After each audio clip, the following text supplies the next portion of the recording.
पे बेचता है। मेरा भी बेचा है। हालांकि जब मैं नहा रही थी नग्न वीडियो शूट किया है, मैं वो वायरल नहीं कर सकती। मैंने पुलिस में दिए हैं, मैंने कोर्ट में दिए।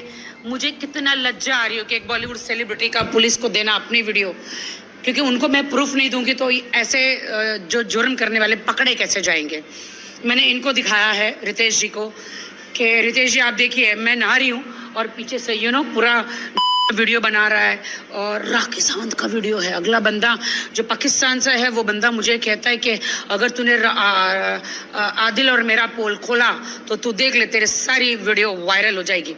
एम आई राइट? यस। हाँ, ये सारा जो चैट है राखी ने मुझे दिखाया था और ये बहुत शर्मनाक है, क्योंकि लाइक किसी का वीडियो शूट करके और फिर उसको पाकिस्तान, क्योंकि वो नंबर जो था फिर बाद में हम लोगों ने ट्रैक करवाया तो वो पाकिस्तान का नंबर था, ठीक है, जो भी बंदे से बात हो रही थी। और ये फेयर इन्वेस्टिगेशन का एक पॉइंट भी बनता है कि इसकी जांच हो। या बिल्कुल, कि आप अपनी बीवी, जब आप कुरान पे हाथ रख के जीने मरने की कसम खाते हो और आप इस्लामी तरीके से बीवी से शादी करते हो। ये तो 1 साल के बाद क्या था कि मेरी तो शादी नहीं हुई। कलमा पढ़ा वो क्या था, मैंने पूरा शादी का जो रहता सर्टिफिकेट है, कोर्ट का है। बंदा कुरान पे हाथ रख के शादी की कसमें खाता है। सरासर आंखों में आग डाल के बंदा झूठ बोलता है कि शादी नहीं हुई है। वो बेचारे रितेश पे डालता है कि नहीं राखी उसकी पहले शादी हो गई है। तुझे तो अगर पहले पता था ना कि मैं और रितेश तो बिग बॉस में गए थे, बच्चे को पता था कि नहीं कि मेरी इनसे शादी हुई थी करके। वो हुई थी या नहीं थी वो हमारा एक अलग मैटर है, वो कोर्ट डिसाइड करेगा। वो हम लोग एक रियलिटी शो में गए थे, आप समझ रहे हो। तो बहुत सारे लोग बहुत कुछ करते, पूनम मारने मर गई फिर जिंदा हो गई। तो वैसे मेरा भी हम लोगों ने एक ऐड के लिए किया था। नहीं, मैं पूछता हूँ कि जब ये बंदे को पता था, जब बिग बॉस में हम लोग गए थे तो ये बंदा देखा, उसके बाद ये इतना दूध पीता बच्चा तो है नहीं कि आप शादी करने के पहले आप पूछे नहीं या इन्वेस्टिगेशन नहीं कराए, या जब ये बंदा खुद ही इतना शातिर है जिसके पास 10-12 केसेस ऑलरेडी पेंडिंग है, 25 तो आप फेयर इन्वेस्टिगेशन कराए बिना ही आप शादी कर लिए। उस टाइम आपको क्या तेजी थी कि आप शादी फटा, क्योंकि आपको गन पॉइंट पे तो रख के किसी ने आपको साइन तो करवाया नहीं है। आपने खुद ही काजी को अरेंज किया है, खुद ही सब चीज किया है। और उसके बाद क्या मकसद था आपको कि शादी किए आप और उसके बाद सब छुपके शादी किए, उसको वायरल नहीं किए और छुपके इसको धर्म में परिवर्तन कराए इस्लामिक। जब आप निभा नहीं सकते हो किसी लड़की को, आप इस्लामिक तरीके से आप उसको परिवर्तन कराए हो और उसके बाद फिर आप उसको बिना डिवोर्स दिए आप फिर से शादी किए हो, तो ये बहुत बड़ा स्कैंडल है। और उसका पूरा वीडियो और ये सब सारी चीजें करने के बाद मुझे पूरा षड्यंत्र इसने रचाया गया कि राखी तो बक बक बक बक करती मीडिया में, इसका बड़ा नाम है। वो पिछले 6 साल से मुझे इंस्टाग्राम पे फॉलो करता है। 6 साल से, राइट? यस। ये इवन मैंने राखी से जब मेरा ब्रेकअप हुआ था, मैंने उस टाइम भी बताया था कि ये बंदा तुमको पिछले 2 साल से स्टॉक कर रहा है। और बिलीव करो कि मेरे पास इसके चैट थे, मैंने अपने सोशल मीडिया पे भी दिखाए हैं। वो 5 साल से, हाँ, वो दीदी बोल रहा है। और उसके बाद मुझे दीदी बोला है। जो चैटिंग में है ना, जो 5 साल से शादी को तो उसे 5 साल से उसमें चैटिंग में लिखा है राखी दीदी दीदी बोल के आपने मेरे से शादी कर ली। ये ऐसे ही करता है, सबको दीदी बोलता है। पहले से इसकी प्लानिंग थी, ये एक दिन की प्लानिंग नहीं थी, इसकी बहुत पहले से ये प्लानिंग थी, बहुत पहले से इस राखी के पास पहुंचना चाहिए। साइबर क्राइम वालों को कहना मेरा इंस्टाग्राम खंगालो, देखो ये तो मुझे दीदी दीदी दीदी कहता था, दीदी दीदी बोल के इसने तो आपके साथ तलाक तो हुआ नहीं था, तो वो शादी लीगल है? मेरी शादी रितेश के साथ कभी नहीं हुई। अभी वही मैं बोल रहा हूँ, ये तो आपको पैटर्न समझना चाहिए कि देखिए, एक अगर लड़की, ये नोन भी है, मैं ये दूध पीता बच्चा तो है नहीं, इसने बिग बॉस में देखा होगा, ऑफ कोर्स ये जानता होगा। अब ये बताए कि जब राखी से इसने शादी की किस बेसिस पे की, पहला।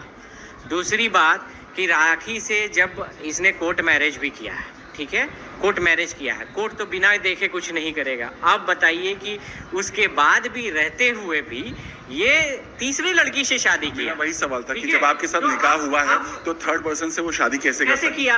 ये इसका पैटर्न है ना, यानी ये बंदा खुद ही, यानी कोई नियम कानून कोर्ट कचहरी किसी को नहीं मानता। उनका ये कहना है कि राखी की रितेश से शादी हुई थी जो इलीगल थी, इस वजह से ही ये शादी तो ये- कंप्लीट नहीं तो है। अरे आप ही बताइए, अगर मेरी शादी कहीं से भी रितेश के साथ कोर्ट में है तो कोर्ट वालों ने तो सब इंक्वायरी करी होगी एक ना। मैं इसका आंसर देता हूँ। तो एक बात बताए, अगर राखी के साथ अगर वो शादी लीगल इसकी नहीं थी, किस हक से ये राखी के साथ रहा, किस हक से इसको यूज किया, ये तो बहुत बड़ा स्कैंडल है। तब तो ये राखी को तो फिर तो किस करना चाहिए। मैं तो बोल रहा हूँ कि तो किस हक से रहा। और एक बीइंग एज अ हिंदू, मैं एक हिंदू फैमिली से बिलोंग्स करता हूँ, अगर ये कह रहा है तो एक हिंदू परिवार को इसने तोड़ा, तो किस हक से तोड़ा, किस हक से तोड़ा, इसके खिलाफ तो बहुत बड़ा कार्रवाई होना चाहिए। बिल्कुल, रितेश ने कहा कि अगर ये इलीगल थी, हाँ, क्योंकि तब आप उनकी पत्नी थी नहीं, कि जब भी राखी को प्रॉब्लम होगी आप वहाँ होंगे तो फिर ये रिश्ता फिर से जुड़ सकता है। नहीं, हम लोग दोस्त हैं, क्योंकि ऑफ कोर्स मेरे लाइफ में कोई और है एंड मैं ऑफ कोर्स मैं और राखी हम लोग दोस्त हैं। और कौन है बता इसकी लाइफ में? नहीं, यहाँ हमारा तो 4 शोरूम है भाई। एक शोरूम दिखा दे मुझे, एक शोरूम बता। शोरूम है लेकिन वो अब्बास भाई का है, अब्बास भाई का शोरूम है। एक शोरूम इसका दिखा दे, एक शोरूम, हाँ, मैं कॉल लगाती हूँ। एक शोरूम प्लीज दिखा दे। कहाँ है वो शोरूम? हम लोग मीडिया वाले, मैं लेके चलूंगा सभी मीडिया वालों को, तुम ले दिखा दो शोरूम। एक मिनट। इस पे एक कहावत बहुत फिट बैठती है, बड़ी बड़ी बातें और मांग के खाते। इनके पास इनकी 3 कारें चोरी करी, इनके पैसे बाकी है। नदीम भाई बैंगलोर से वो फोन करेंगे मुझे। हाँ, तो फाइनली क्या कहना चाहेंगे राखी? अब सब कुछ ठीक है, अभी जो बातें चल मेरे रही साथ फाल्गुनी खड़ी है और मेरे साथ रितेश खड़े हैं, तो ये लोग मेरे साथ है, मैं अकेले नहीं हूँ। हम लोग ये मेरे तकलीफ में कोई, हर किसी ने भाई बोला, बहन बोला, कोई खड़ा नहीं रहा मेरी तकलीफ में। मैं पूछना चाहता हूँ जब आपके सिर्फ साथ फाल्गुनी और रितेश खड़े रहे। मैं यही बोलना चाहूँगा कि ये अभी भी मौका है। चलो राखी ने तो मौका नहीं दिया क्योंकि तुमने उसको बहुत सताया है, लेकिन अभी भी मौका है। जाओ अपनी गलती का प्रायश्चित करो, सार्वजनिक रूप से आके राखी से माफ़ी मांगो और अपने किए की प्रायश्चित करो और भविष्य में ऐसा ना करने की कसम खाओ। और ठीक है, सोमी के साथ अगर तुम रहना चाहते हो, अच्छे से रहो, उसको कम से कम तकलीफ ना दो। एक लड़की के साथ कम से कम किए हो उससे निभाओ, कम से कम उसको इस कंडीशन में ना लाना।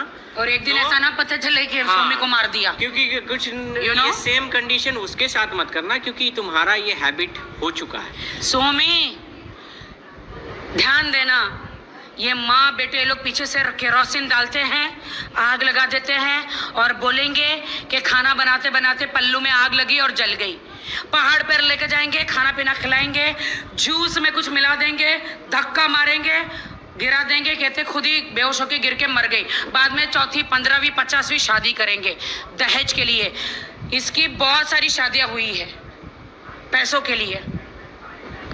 और उसमें पता नहीं, अब तो ये फेयर इन्वेस्टिगेशन का पॉइंट है।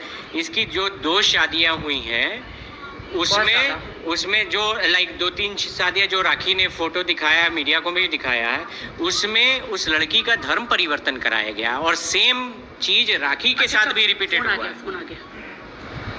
हाँ भाई, बोलिए भाई। हाँ, कहाँ है आप? हूँ, बाहर हूँ, बोलिए ना भाई। बाहर बोला तो दुबई है, मुंबई है? मुंबई हूँ भाई। मुंबई हो? ठीक हाँ। है, मैं भी मुंबई था, मैं रात में निकल रहा हूँ दुबई। अच्छा ये बताइए, कितना पैसा बाकी है उसके पास, आदिल दुरानी के पास? 21 लाख बाकी है। तो कभी देगा वो? कभी देगा, दे देगा उसको, वो देगा क्या? उसके पास छीनना पड़ेगा। तो छीनो ना भाई, कभी छीनोगे उससे मांगो। मैं फोन ही नहीं उठा रहा ना राखी जी, वो फोन कितने भी फोन कर लो, फोन ही नहीं उठा रहा। उसको करने से मेरी तबीयत खराब होती है। अच्छा नहीं भाई, आप बोलो ना भाई, कंप्लेंट क्यों नहीं कर रहे हो भाई? कंप्लेंट ने मैं बोल के रखा है, ये थोड़ा इलेक्शन का बोल के रखा था मुझे इन्होंने। अच्छा ऐसे इलेक्शन का होगा और उसकी वाइफ जब भी मुंबई आएगी, इसको दुबई बेंगलुरु आएगी, इसको पकड़ के बिठा लेंगे। उसकी वाइफ को नहीं, उसकी वाइफ का कोई कसूर नहीं भाई। इस कुत्ते को पकड़ो, इस कुत्ते को पकड़ो। वही बोला, उनको जब साथ में आएंगे तभी उठाएंगे। हाँ, अभी भी मैं एक इंटरव्यू में ही हूँ भाई मैं। हाँ, तो आपकी गाड़ी ले लो ना, आप गाड़ी क्यों नहीं ले लेते हो? गाड़ी कहाँ, वो गाड़ी नहीं है ना, गाड़ी बेच दिया है ना वो। भेज दिया, तो पैसा कहाँ है गाड़ी का? गाड़ी अपने नाम, अभी भी हमारे आदमी के नाम पे ही, लेकिन फिर भी गाड़ी उसने बेच दिया है। ऐसा ऐसे कैसे हो? ये तो क्राइम है भाई, ये तो बहुत बड़ा क्राइम है मेरे भाई। आपके बंदे के नाम पे है, फिर भी उसने कैसे? वो आपको मैंने पहले बोला था, वो एक गाड़ी 4-4 लोगों को बेचता है। हाँ, ऐसे ही किया है। वही वो केस वैसे ही होगा। वो देखो, मैंने नहीं, उसके हिसाब से उसके नाम से करवाया है केस मैंने। अच्छा, गाड़ी जिसके नाम पे है उसके नाम से करवाया है। जी भाई। भाई पैसे लो जल्दी, अभी कितने साल होने आए? 2 साल के ऊपर तो हो गए। केस का नंबर हमें भेजो, हम कुछ करते हैं। ओके है ना भाई? हाँ।